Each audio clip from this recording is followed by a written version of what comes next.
Bonjour à tous, alors je vous fais cette vidéo pour vous montrer un petit peu ce que j'utilise comme substrat pour rempoter un agrume. Donc j'utilise uniquement des produits de la gamme de Plagron parce qu'ils ont des produits de super qualité honnêtement.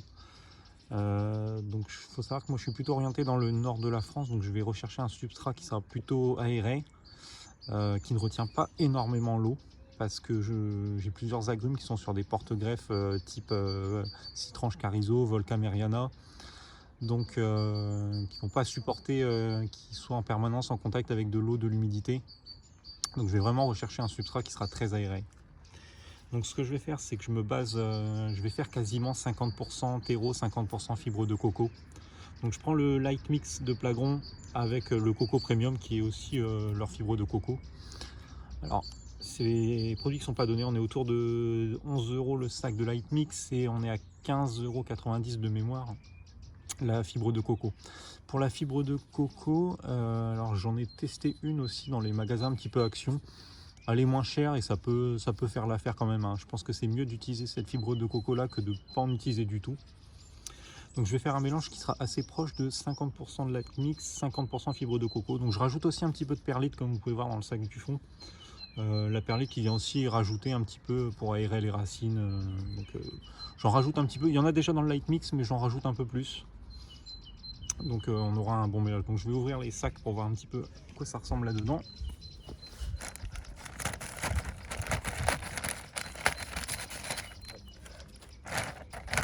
Pour le terreau light mix, donc en fait on voit qu'on est sur un terreau qui est vraiment très aéré, de très bonne qualité, hein.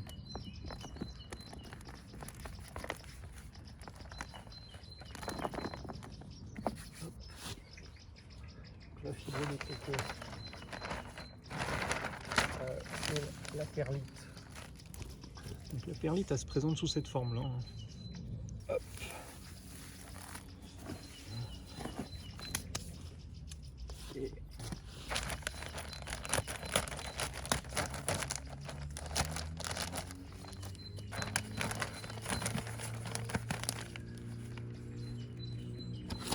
Et la fibre de coco, elle est comme ça. Donc ça en fait je peux essayer de forcer même quand elle est humide, en fait forcer pour la contenir, en fait c'est tellement drainant et aéré que en fait on peut pas la compacter en fait. Et c'est l'avantage en fait d'utiliser ça. Donc on va mélanger ça.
Et on va mélanger tout ça.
Voilà. Donc là on se retrouve avec un mélange qui est vraiment plutôt bien.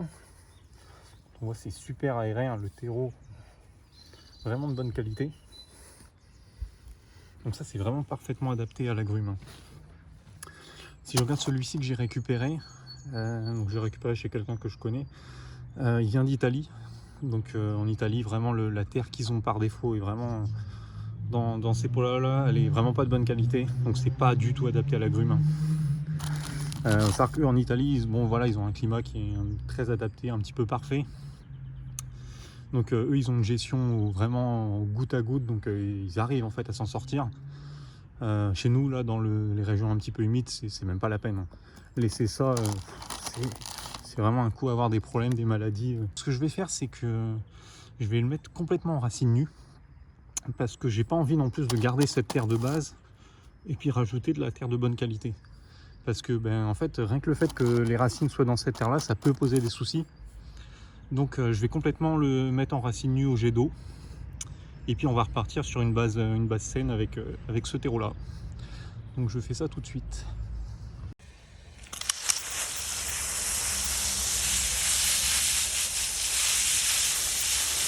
Donc je vais enlever toute la terre en fait. De manière à ne garder que les racines.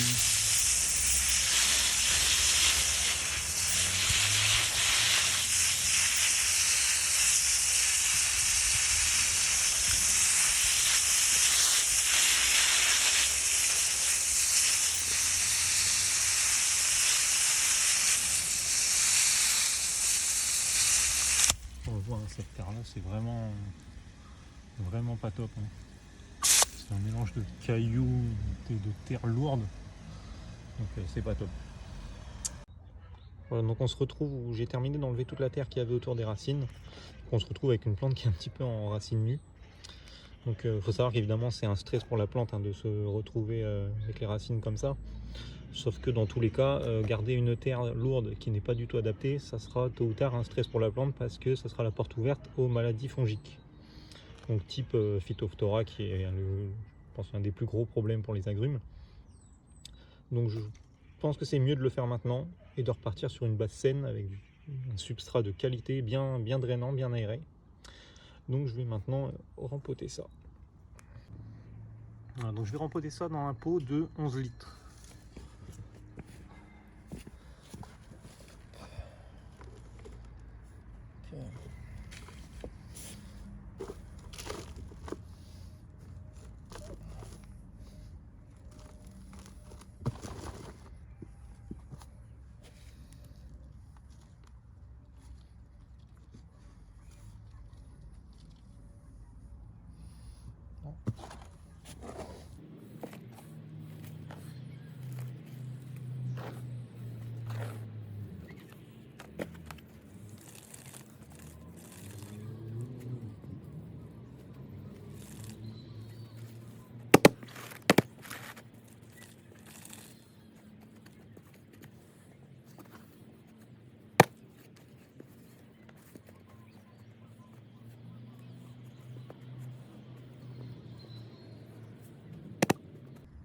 Voilà.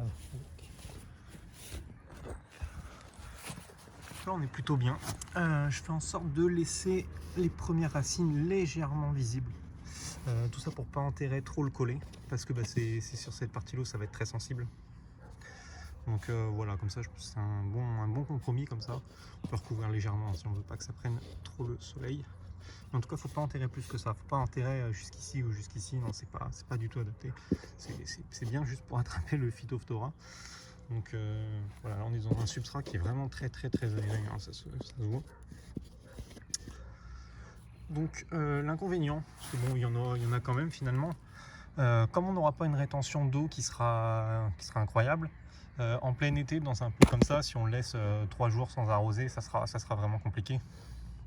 Donc moi je vais mettre en place du goutte à goutte, donc j'aurai pas de soucis, il y aura un programmateur et tout.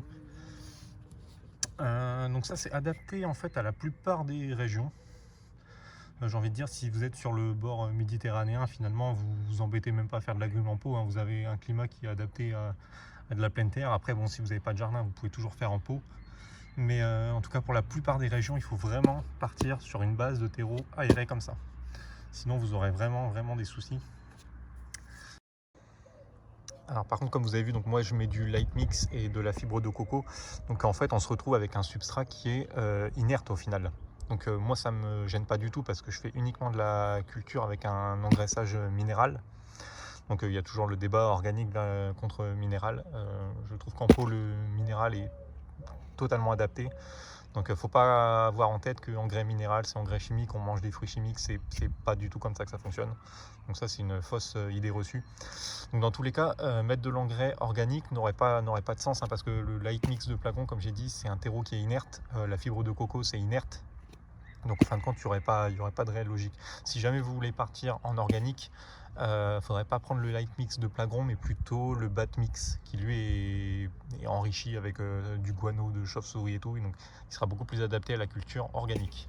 Donc moi de mon côté, non, c'est inerte. Donc là, de toute façon, comme je viens de rempoter, et en plus comme l'arbre a été stressé, je vais le laisser 2-3 semaines à l'ombre, sur des températures correctes, entre 10-12 degrés. De toute façon, c'est la période, c'est à peu près ces températures-là qu'on a. Et donc juste en surveillant l'arrosage et qu'il soit quand même humide, parce que il va mettre un bon 2-3 semaines à s'en remettre avant de repartir en croissance. Voilà, donc c'est tout pour cette vidéo. Je vais aller l'arroser tout de suite, parce que forcément je viens de le rempoter, donc on arrose tout de suite. Ça va chasser un petit peu les bulles d'air, et puis normalement la terre en fait autour du tronc, ça va un petit peu s'affaisser, parce que ça va se tasser un petit peu. Donc j'en remets un petit peu, je rarrose une deuxième fois, j'en remets un petit peu, souvent je rarrose une troisième fois, jusqu'à ce que je vois que ce soit bien, on arrive bien sur de la terre au niveau de, comme j'ai dit, les racines légèrement visibles, et ça ira très bien comme ça.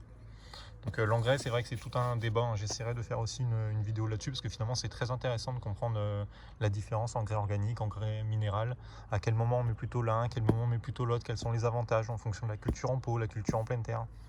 Donc voilà, c'est des tas de sujets très intéressants dans les agrumes. Donc voilà pour cette vidéo.